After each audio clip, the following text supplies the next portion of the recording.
Minnesota sports fans, we know all too well how it feels to sign up for a lifetime of purple pain. Welcome to Before We Die with Jesse and Thor on Purple Daily and Score North. Happy Black Friday, everybody. I'm Jesse Pierce, your favorite Minnesota Wild beat writer turned Vikings bandwagoner, maybe. We'll say that. I'll admit it. It's true. I'm all on board. Yes, exactly. And this is Purple Dailies Before We Die on Score North. He's Thor Nystrom. He's been betting on the Vikings his entire life. Good for him. And he's Ross Brendel. Ross, you love the Minnesota Vikings. Why?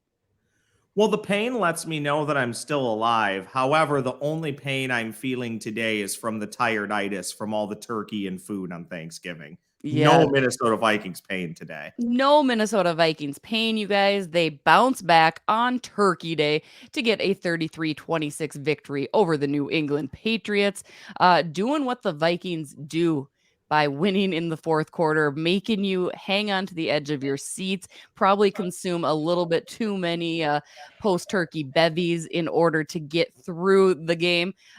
Was the outcome ever in doubt for you guys? Did you guys at any point think, oh no, they're going to drop this one, they're not going to win it? Or did you know, hey, this is what the Vikings do, they win close games? Were you guys always on that side of things? What were your thought process yesterday? It was definitely in doubt. Into the fourth quarter or whatever, but I did feel pretty confident in the second half with the way that the Vikings had picked it up. After that one interception that led to the field goal, where then New England was up 10-7, the Vikings offense just started clicking after that. And it just felt like they had control of it after that. They just needed to pick themselves up off the mat after that. And of course, the bigger story here is picking yourself off the mat, coming 4 days off of that horrific loss to the Cowboys. And they did that. They improved to 9-2 now. Mm-hmm. Yeah, this game for me, Thor and Jesse, had a lot of the 8-1 feel to the Minnesota Vikings and a lot less of that 0-1 feel to the Dallas Cowboys. It never necessarily felt like the Vikings were for sure going to win, but I never felt like the Patriots were going to run away with the game and leave the Vikings with no opportunity to win the game. It's another game that you watch and you see more good than bad. There's still a lot to correct, and I think a lot to still nitpick from. But at the end of the day, you're 9-2, as Thor mentioned, just a huge bounce back victory. I mean, that game last night could have gone multiple different ways. I loved KOC in the offense coming out right away in a borderline no huddle. Let's just get going. Let's get moving. Let's try and catch the Patriots off guard a little bit. And oh, by the way, Bill Belichick was up against the same thing and basically did the exact same thing to start the game.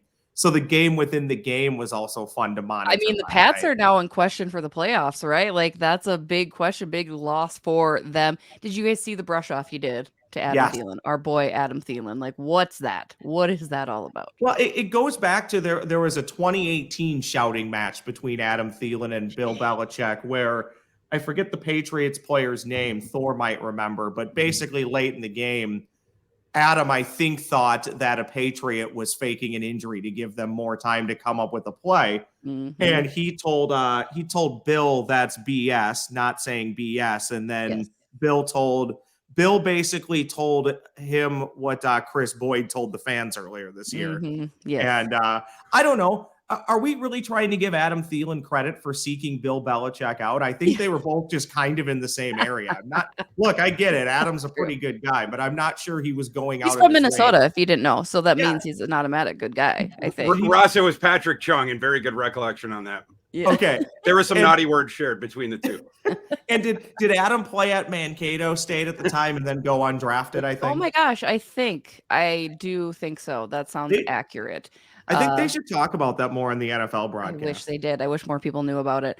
Speaking of even post-game, Kirk Cousins, was there anybody happier eating an incredibly dry turkey leg in their post-game, right? Like, Kirk just looked so happy. The turkey looked rough turkey. He was glowing. Yeah. He was glowing. He was having a good time with the turkey. And then he was even talking about getting grills in his teeth. So maybe Kirko Grills is going to be the next incarnation of this guy, but he should be happy right? I mean, he went 30 for 37, 299 yards, 3 tutties. He did have that one, the aforementioned interception, which is on him. It was a straight overthrow that went beyond the receiver and right to the defender. But outside of that, he was very good on Thursday night. And on a no primetime game, you know? Exactly. Yeah. Against a very good defense as well. Right. KOC in his post game, I don't know if you guys saw his post game locker room speech, but he handed out the game balls, and one of the first things he said was, tonight's game started at 7:25, and last time I checked, that's a primetime game, and your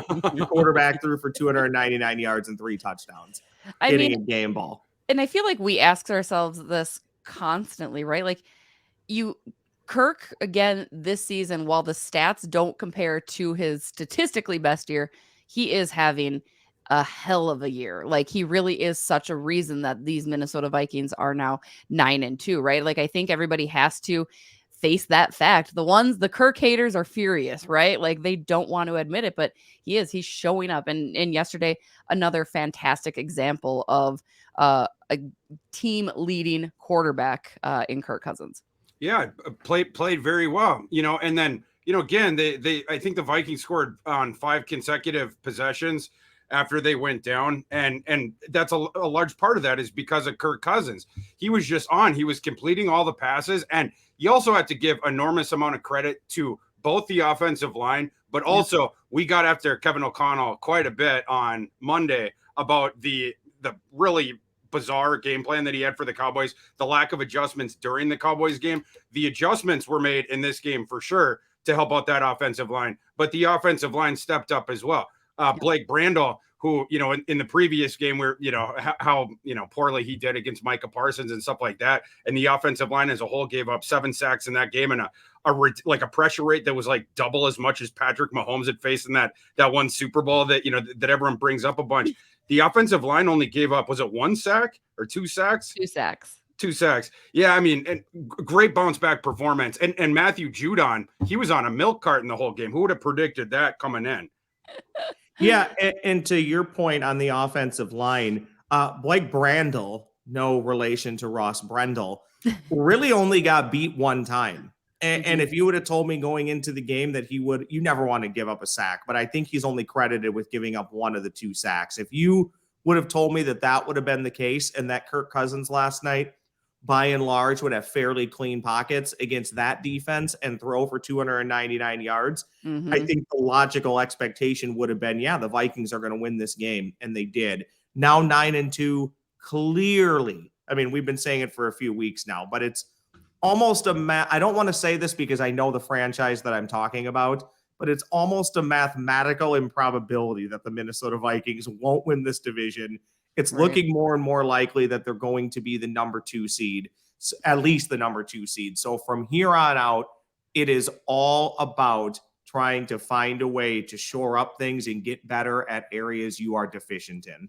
Fix the fixable problems, right? While we're handing out awards for yesterday's game, Justin Jefferson, how many awards? I mean, how good is this guy? He continues to be just fantastic. 139 receiving yards, a game high, 9 receptions.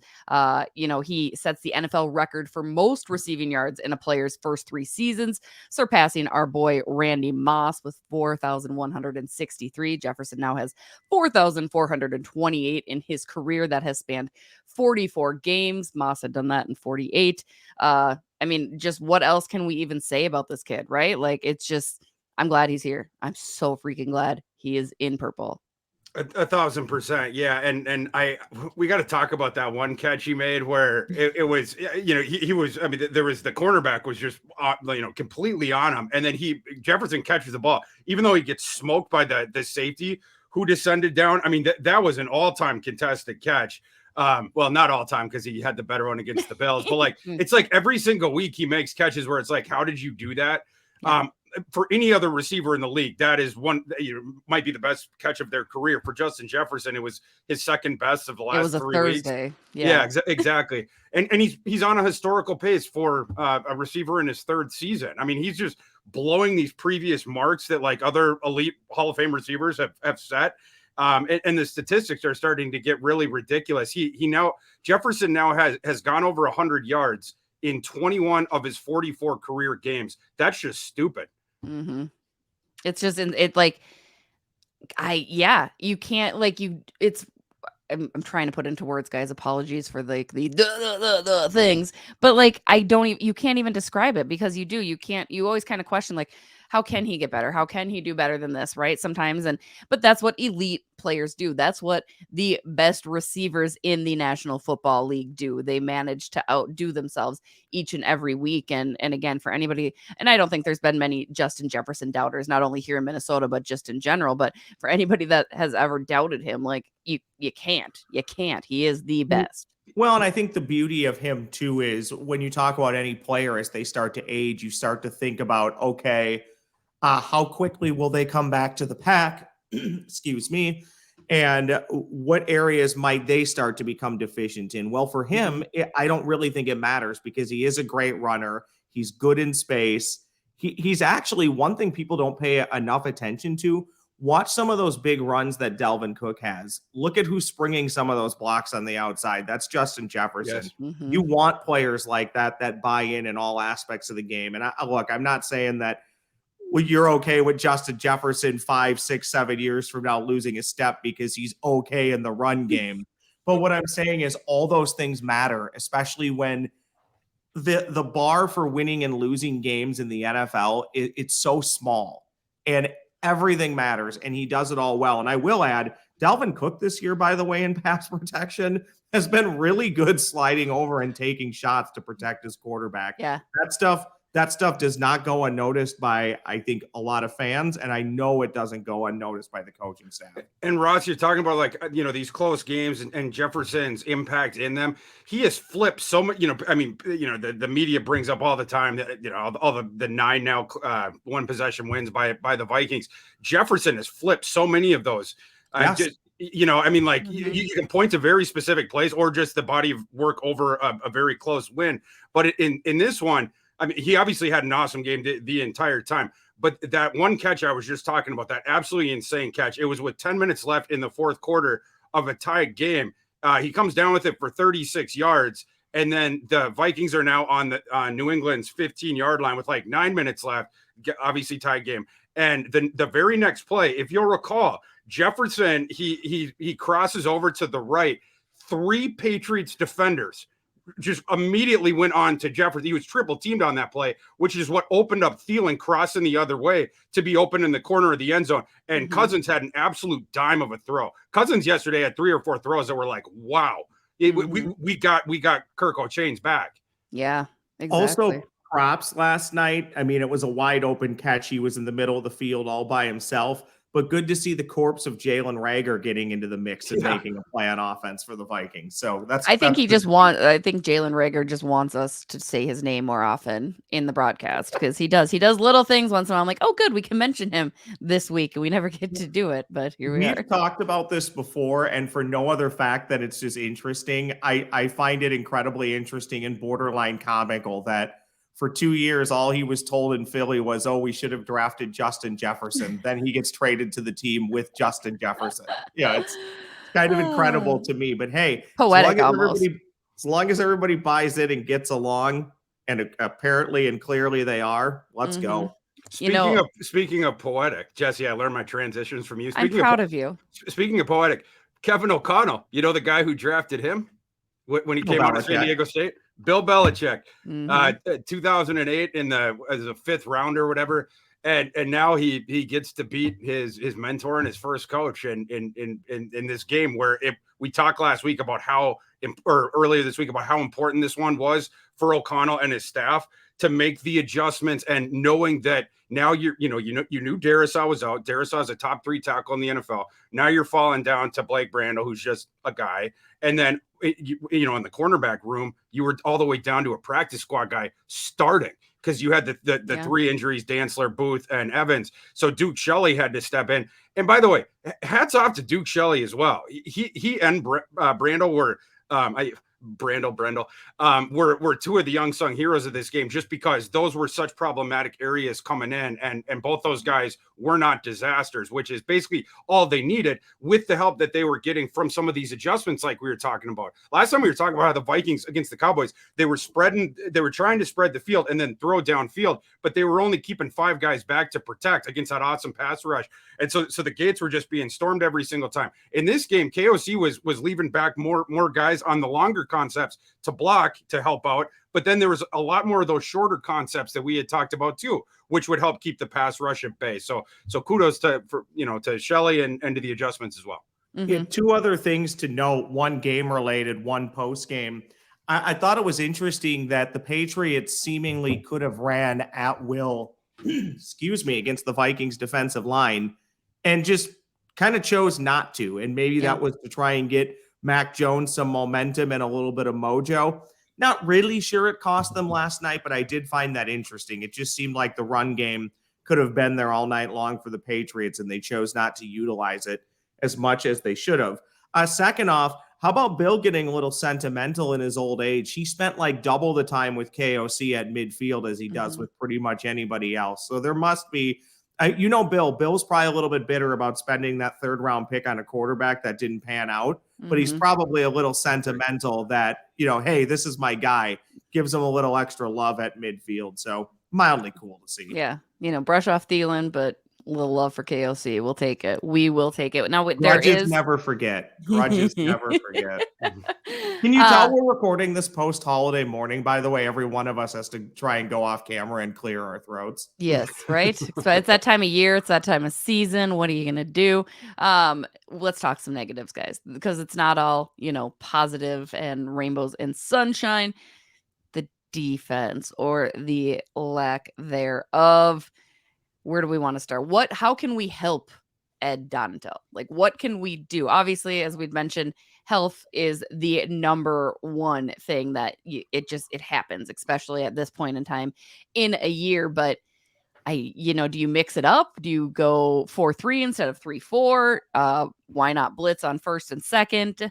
I don't know. What are your suggestions, boys, to help our boy Ed Donatel and the Minnesota Vikings defense out? It wasn't like a perfect game script by Donatel, but I thought he had improvement as well. And we had talked in the last episode about how Belichick almost assuredly was going to come out and try to attack that injury ravaged Viking secondary, which even at full strength, the Vikings, they've given up a very high completion percentage to their opponents, and they've also given up a high preponderance of explosive passing plays. So Belichick, knowing this, and then also knowing how far down the Vikings were on their depth chart, he did what he did in that Monday Night Football game all those years ago that I was talking about, when he came out and he just ran air raid the entire time. That was the strategy here. I don't necessarily disagree with it. Mac Jones ended up having a career high passing yards, 382 passing yards, and he went 28 for 32 and had the 2 touchdowns.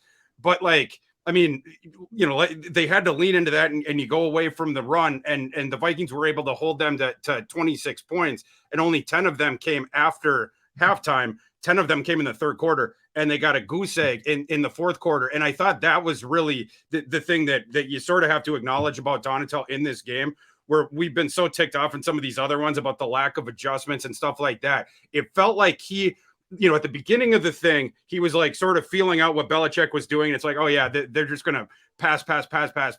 And there was adjustments made along the way. And by the end of it, they had sort of figured it out. Like, Mac Jones is not the most physically gifted guy. It's why he fell to the middle of the 1st round, even though he put up absolutely bazooka numbers at, his last year and a half at Alabama or whatever. And then their receiving core, it's not great shakes. It's like, Devontae Parker and Aguilar and Myers. And I think Myers got hurt in that game too, and Kendrick Bourne and stuff like that. And I felt like the adjustments that Donatel made, I was totally fine with, and the proof was in the pudding, and it allowed the Vikings offense, when it got cooking, to get by the Patriots and then hold on to that win.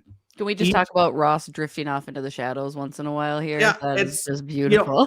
The home setup is not nearly as nice and conducive as the work setup, but hey, it is what it is. I thought that's what you were giggling at the one time. I couldn't help it. I figured it out. If I lean back too far, it goes away, and then when I come back in, it readjusts. Thor had a lot of great points there, so not many that I'll dispute or go against. I think each game to a degree, has to be viewed as its own season. Last night, I think, is really tough to judge Ed Donatel too harshly when he has literally next to no secondary. I mean, Right. again, Thor, say his name for me. I love the way you say it. Ed Donatel? No. Shelley. Oh, Duke Shelley? Duke. Oh, well, it's the way he says Duke. Thor puts a great emphasis on the K. Duke Shelley. Duke Shelley wasn't even on the roster 2 months ago. He was signed off of, I believe he was either signed off the practice squad or had been released from the Cardinals. So there's only so much you can do. The only thing that I would say is the Vikings blitz rate and pressure rate is very low. I would consider blitzing more on first and second down. If you're going to constantly give this big shell on third down, where you're allowing for teams to hit you on crossing patterns and slants and pick up those first downs so many times on third and long that it's mind-boggling and frustrating. Well, instead of teams facing 3rd and 8, maybe it would be nicer if they were facing 3rd and 13, 3rd and 15 more. But again, I'm not even sure that the personnel allows for that. We talked about this going back to the beginning of the season. I've been very critical of Ed Donatel. I'm probably going to continue to be very critical of Ed Donatel. Probably. But to a degree, he can only coach the talent that he has. Right now, he's very thin at corner. And again, his best players are aging. And I thought when you talk about last night for 3 quarters, the Vikings didn't get a lot of pressure. And then Zadarius Smith and Danielle Hunter did in the 4th quarter. Some of that, I think, can just be attributed to you are asking, quote unquote, older players to get healthy and be fully rested on 3 days rest. And I thought that showed early, but good news, they were able to find it late and again, get the job done. So at the end of the day, the team's 9-2 and won a game against a Hall of Fame coach and a team with a winning record in arguably maybe one of the best, if not the best divisions, at least record wise and how jumbled up they are in the NFL. They get credit for that. So I'll tone my disdain for Ed Donatel, and I'll leave it for Greg Joseph if and when. I was going to say I want to give Ross you the platform to discuss Greg Joseph, but first I want to ask you guys about the Hunter Henry touchdown that was ruled incomplete. What was your guys' take on that? I mean, obviously, as Minnesota Vikings fans, you're like, yeah, of course it was not. But looking back on it, even this morning, I'm like, did he maintain possession before he hit the ground? Like, I could. Maybe, I mean, it's a different game, obviously. What did you guys make of that situation? What I made of it is, the refs not only made the call on the field, they also went under the hood for a while, and they had the whole general council of the refs around, and that's what they decided after the replay. For the New England fans that were, I was about to use the word that starts with a B, if they were complaining about this and like being like, oh, that's the reason that the Patriots lost the game, because obviously then that turned into a field goal or whatever. It's like, what else do you want? You got the replay, you got everyone to look at it, and you can't say that ball didn't hit the ground. Like, I mean, it wasn't one of those, like, there's the ones where the guy catches it and then he goes to the ground, and he so clearly has possession when he catches it and then he hits the ground. With the Henry one, the best I'll say for it is it was up in the air, and you could say it was up for interpretation, but the refs went in and looked at it, and that's what they decided. And you can't say that he 1,000% had full control of that ball, and then it hits the ground, which absolutely helped him to secure it. So like this idea that it was like a blown call after all that, I think is kind of a joke, and it's kind of sour grapes on the New England fans. Surviving the ground is what you have to do. I know, right? Like the NFL senior VP of officiating, Walt Anderson, even answered it, saying because as he's going to the ground, he has to maintain control of the ball upon contacting the ground. A lot of people refer to it as surviving the ground. So as he's going to the ground, he has the elements of 2 feet and control, but because he's going to the ground, he has to maintain control of the ball when he does go to the ground. If I said ground one more time, I don't even know. You guys want to like drink every time I say it? I don't know. Here's the thing. It is the right call. That is the rule. It's the right call. They made the right call. And if I say right anymore, sorry. I mean, you won't be saying right too much in this next segment that I want to give you, Ross. Okay. Greg Joseph. Well, Joseph. okay. Give me 1 second. I want to finish this and tie something together. It can be the right call and still not be the right call. I mean, and what I mean by that is for years I have long said PJ Fleck would be really great for this, and I think KOC is getting to the point where he'd be great for this. Every team should employ a common guy coordinator. which is basically Jesse, Thor, or Ross sitting in the booth, tapped into the headset with a Surly Furious or a Before I Die. And when you hear things like, hey, it's 3rd and 1, we have a potential Hall of Fame running back. Let's throw it 15 yards downfield and then potentially punt. Common guy coordinator comes in and says, KOC, just hand, that's cute, but just hand the ball off and get the first down, okay? Common guy coordinator would also look at the Hunter Henry thing and say, wait a second. You give the ball to Dalvin Cook at the 2. He runs to the outside, stretches, breaks the plane and drops the ball, or has it knocked out of his hand and it's a touchdown. But Hunter Henry goes all matrix, catches the ball with possession, breaks the plane, hits the ground.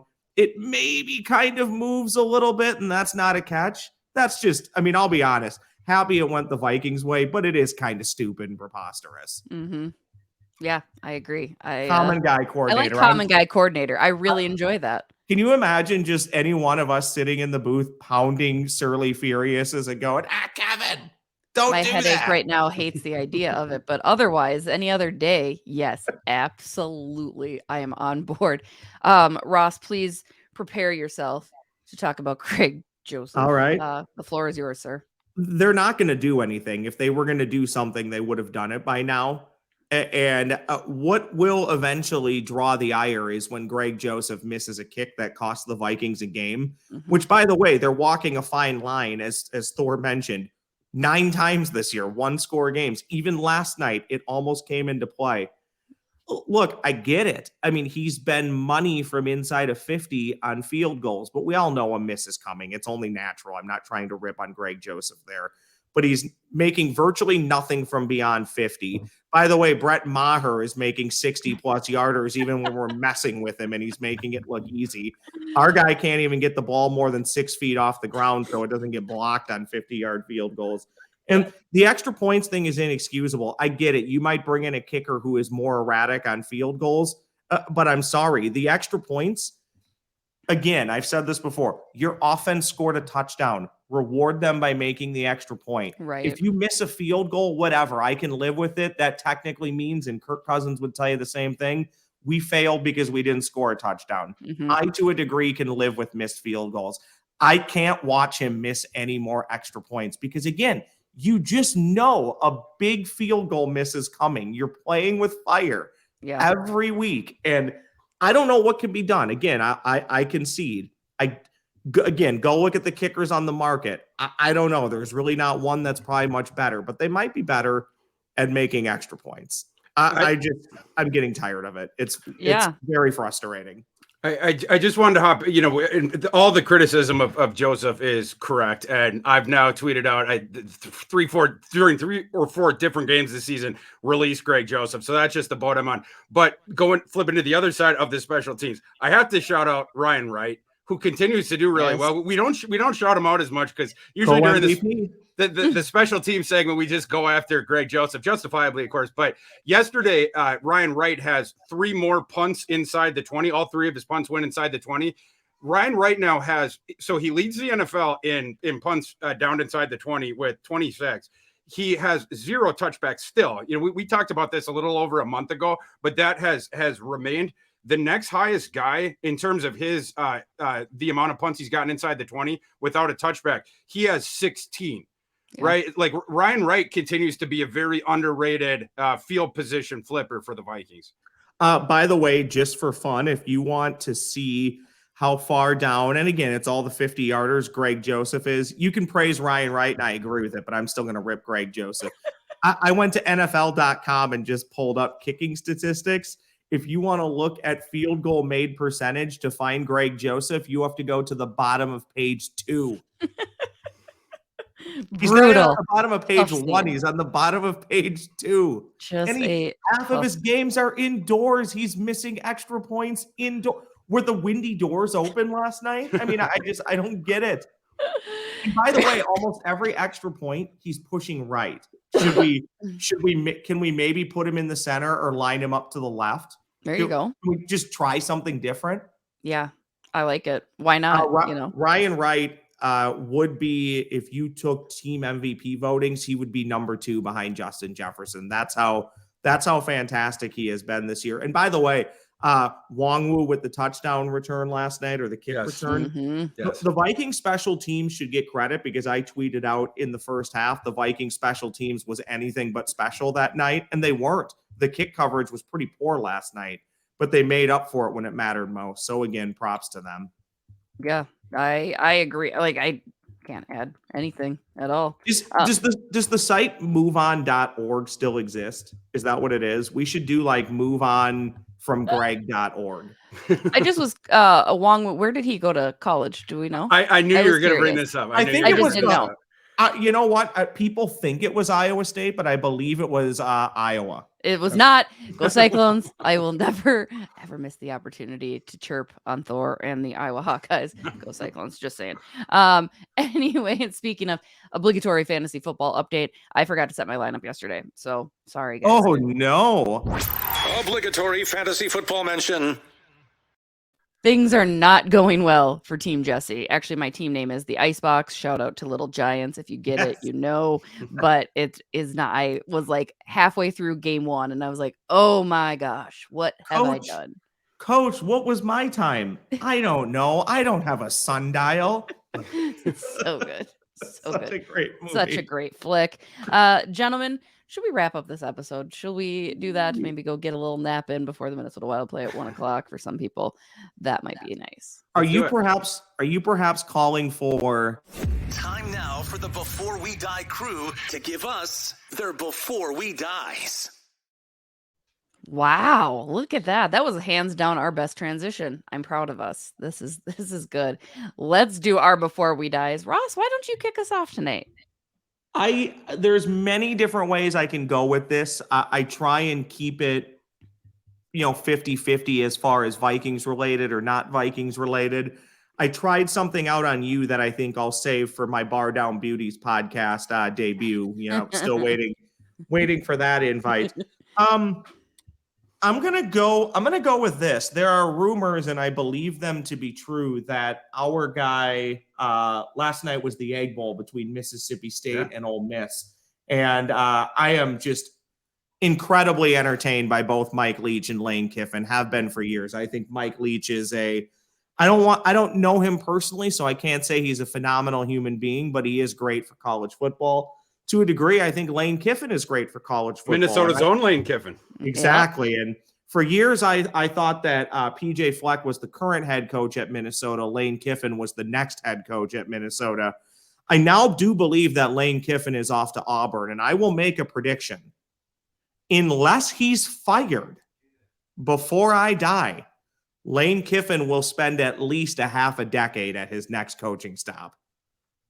Which would be incredible for him, because he's typically gone from everywhere in 2 or 3 seasons. But if he truly goes to Auburn, and I believe he might, and he's successful there, he will stay there, because there's really not many better jobs than that one. So before I die, Lane Kiffin will coach at least 5 years at one location.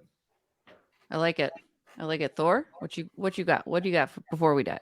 Before I die, I want the media to take accountability for their words earlier this week about the Vikings. There was a lot of aspersions cast, a lot of strays were shot the Vikings' way.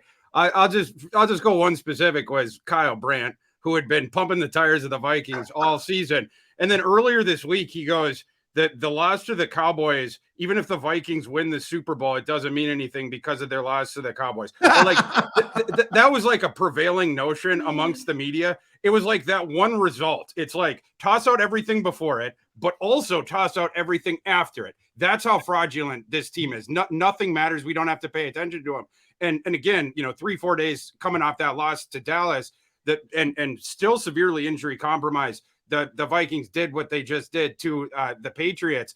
I want for this coming week, at least the media, it seems like they're not going to give the Vikings due respect for being 9-2 and being the 2 seed. And by the way, having one of the best wins in the NFL all season by winning at Buffalo. But like, not even that, just sort of telling the truth about them or taking some accountability for their previous words. This team is still in a very good spot. And once they get healthy again, that's where they get really dangerous, especially with the position where they put themselves being 9-2 through 11 games. On that, very quickly, Thor, did the Vikings re-announce their presence to the NFC that they're legit contenders? I think so. Absolutely. Yeah. I mean, the Patriots came in to the game with the number one DVOA defense. And, the Vikings offense was humming. I think in the first half, by the way, the Vikings had more offensive yards in the first half than the Patriots had given up like in their last 2 games combined or something like that. And the Vikings then they started scoring all the way through to the end of the game, until their last touchdown where they went ahead, the Thielen one. That's where it was 5 straight. So, I mean, just, all around good stuff. And the fact that the Vikings did that off of 4 days without a top 3 NFL offensive tackle and down to the practice squad cornerback on one side with literally 0 depth behind him against a solid team, I thought was really impressive. And hopefully, again, the media starts to speak the truth about the Vikings a little bit more instead of just sort of falling back on these cliches and sort of this group bully mentality about the way to view the Vikings, I guess. Mm-hmm. I think as long as the media in and around Hennepin County respects the Vikings, I think that's all that matters. It's fun. I hopped on a sports show up in Canada earlier this week, and they were asking about that. Like, it seems like nobody really likes the Minnesota Vikings, even though they're doing this. And I was like, you're right. And we all know it here in Minnesota. It pains us. No respect for our teams ever. Yada, yada. Went on this whole tangent. Those poor Winnipeg people are like, we don't care about They'll this woman put says, some respect on the name if and when the Minnesota Vikings party with the Lombardi. Ooh. What if all right, so before we die, if the Minnesota Vikings, once they win 12 games, I will do a formal apology to Thor for calling him insane earlier this year, because I still look back and I'm like, I really thought you were crazy, man. And you still might be, but I was a little harsh. So before we die, I will apologize to Thor. It's not going to be this week. It's not coming this week. It's probably not coming next week, but eventually. That would be the highlight of my holiday season. There will be no Christmas present I can get. It will mean as much to me as an apology from Jesse Pierce. So I hope we get there. Even if he's right, and he's going to be, and maybe even more than 12 wins, still doesn't mean he's not crazy. I mean, I'm definitely crazy. Yeah, definitely. I mean, we can get my psychologist on the next episode and can sit in for me. You guys can just sort of go through it with him if you want. Yeah. As we close here, and Jesse, per usual, I'll let you take us home. I am very thankful for you two and this Before We Die crew and Purple Daily and the community that Purple Daily has built.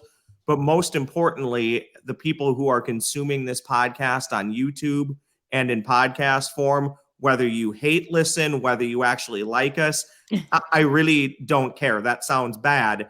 But I'm very, very happy that you take your time to consume this podcast. So very, very thankful for people. I know in today's world, Jesse and Thor, there are 1,000 different ways and 1,001 different people you can consume content from. So the fact that you watching on YouTube or downloading this podcast do a couple times a week, thank you very much. It means a lot for me and everybody at Hubbard and the Purple Daily crew. The listeners are awesome. Like the ones we met at the live events are all super duper cool. Yes. The messages I've gotten, the replies you see on Twitter, the replies you see on YouTube, most of them, like the 20% of them, it's like, man, maybe you should have just held that one back a little bit. But the vast majority of it, everyone's just super cool out there and very grateful as well. Thor's just mad you guys don't appreciate his eyes as much as you appreciate mine. So it's fine. That is true. There is some jealousy about that, but I do need to remind everybody, by the way, scorenorth.com/shop, scorenorth.com/shop, 15% off right now with the promo code Black Friday. You can also find it at scorenorth.com, 15% off, promo code Black Friday. Get at it. Again, I would echo what Ross said. You guys are awesome. Appreciate. This has been such a fun ride Except for the me. person who despises me, who I won't give them the yes. credit yes. of saying everything their you name, say. It's like even things you don't say but allude to. Yeah, it's more like Thielen and Belichick, you and that guy, that comment. I was getting ripped for something by that person that I didn't even say. I'm like, what is happening here? I'm just catching strays. It's brilliant. Brilliant. Well, again, thank you everybody for checking us out. Go shop, go get some Purple Daily gear garb. They have some Before We Die garb as well, I believe, correct, Ross? That they great can purchase? Use. Yes, they do. And great, or yes, we do. And great use of the word garb. Thank you. Also, Thor, I meant to say this about 20 minutes ago. Great use of the word preponderance. Oh, Yes. thank you. Just Yeah. words. That's what we do here. We're spewing Vikings words, usually positive, each and every week, twice a week. Next episode released on Monday. This episode coming to you on a Friday because the Vikings played on a Thursday, but normally Mondays and Thursdays for you. Purple Daily, obviously stock full of all your great Vikings content. It's a fun year to be a Vikings fan, you guys. We love it. We're going to wrap this episode. Have a great day, great weekend, and go Vikings. Skull 9-2 Vikings. Roll the boat, Sky Yamago Vikings.